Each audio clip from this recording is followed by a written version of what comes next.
କଅଁଳ ଖରା ଆମ ଶରୀରର ଚର୍ମରେ କେଉଁ ଭିଟାମିନ୍ ତିଆରି କରାଇଥାଏ? ଉତ୍ତର ଦିଅ ଜଲ୍ଦି ଦିଅ। ମୁଁ କହିଦେଉଛି ଭିଟାମିନ୍ ଡି। କେଉଁ ଜଳକୁ ଆମେ ଉତ୍ତମ ପାନୀୟ ଜଳ ଭାବେ ଗ୍ରହଣ କରିପାରିବା? କୁହ ସମସ୍ତେ ତ ୟୁଜ୍ କରୁଛ ସେଇ ଜିନିଷଟା, ଜଲ୍ଦି କୁହ। ତମ ଘର ପାଖରେ ଥିବ, ବାଟରେ ଘାଟରେ ସବୁଠି ଅଛି। ମୁଁ କହିଦେଉଛି ନଳକୂପ ଜଳ। ନଳକୂପ ତ ସମସ୍ତେ ଆମେ ୟୁଜ୍ କରୁଛନ୍ତି। ସମ୍ପଦ ସରକାରୀ କ୍ୟାଲେଣ୍ଡର କେଉଁ ଦେଶରେ?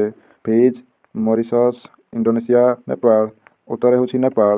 ଡେସିବଲ୍ ଶବ୍ଦ କ'ଣ ସହିତ ଜଡ଼ିତ? ବାୟୁ, ଜମି, ଧ୍ୱନି, ଜଳ। ଉତ୍ତର ହେଉଛି ଧ୍ୱନି। ପିତ୍ତଳର ଉତ୍ସ କ'ଣ? ଗାଲ୍ ବ୍ଲାଡର, ଅଗ୍ନାଶୟ, ପିତ୍ତଳ ନଳୀ, ଯକୃତ। ଉତ୍ତର ହେଉଛି ଯକୃତ। ମହାତ୍ମା ଗାନ୍ଧୀଙ୍କ ରାଜନୈତିକ ଗୁରୁ କିଏ ଥିଲେ? ଅରବିନ୍ଦ ଘୋଷ, ଗୋପାଳକୃଷ୍ଣ ଗୋଖେଲ, ବାଲ ଗଙ୍ଗାଧର ତିଲକ, ଲାଲ ଲଜପତ ରାୟ। ଉତ୍ତର ହେଉଛି ଗୋପାଳକୃଷ୍ଣ ଗୋଖେଲ। ନିମ୍ନଲିଖିତ ମଧ୍ୟରୁ କେଉଁ ବିପ୍ଳବୀ ବ୍ରିଟିଶମାନଙ୍କ ଦ୍ୱାରା ଫାଶୀ ପାଇଲେ? ଜଟିନ୍ ଦାସ, ଚନ୍ଦ୍ରଶେଖର ଆଜାଦ, କଲ୍ଲିପାନ ଦତ୍ତ, ରାଜଗୁରୁ। ଉତ୍ତର ହେଉଛି ରାଜଗୁରୁ। 1933 ପର୍ଯ୍ୟନ୍ତ ଗାନ୍ଧିଜୀଙ୍କ ଦ୍ୱାରା ସମ୍ପାଦିତ ଖବରକାଗଜର ନାମ କ'ଣ ଥିଲା? Sarvodaya, Arya, Times of India, Young India. ଉତ୍ତର ହେଉଛି ୟଙ୍ଗ ଇଣ୍ଡିଆ। ନିମ୍ନଲିଖିତ ମଧ୍ୟରୁ କେଉଁଟି ଭିଟାମିନ୍ ଇ ର ଉତ୍ତମ ଉତ୍ସ? ମାଂସ, ହଳଦିଆ ଜୁଆ, ଘିଅ, ତାଜା ପନିପରିବା। ଉତ୍ତର ହେଉଛି ତାଜା ପନିପରିବା। ବ୍ରିଟିଶମାନେ କେବେ ବିଭାଜନ ଏବଂ ନୀତି ନିୟମ ଗ୍ରହଣ କଲେ? 1877 ଖ୍ରୀଷ୍ଟପରେ ନା 1833 ଖ୍ରୀଷ୍ଟପରେ?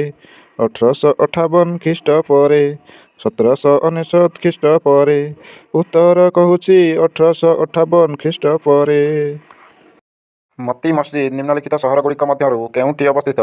ଆଗ୍ରା, ଜୟପୁର, ଅହମ୍ମଦାବାଦ, ଲାହୋର। ଉତ୍ତର ହେଉଛି ଆଗ୍ରା। ପେନ୍ସିଲ୍ ଡ୍ୟାସ୍ରୁ ପ୍ରାପ୍ତ ହୋଇଛି? ଛାଞ୍ଚ, ଶାଗଗୁଡ଼ିକ, ଭାଇରସ୍, ଜୀବାଣୁ। ଉତ୍ତର ହେଉଛି ଛାଞ୍ଚ।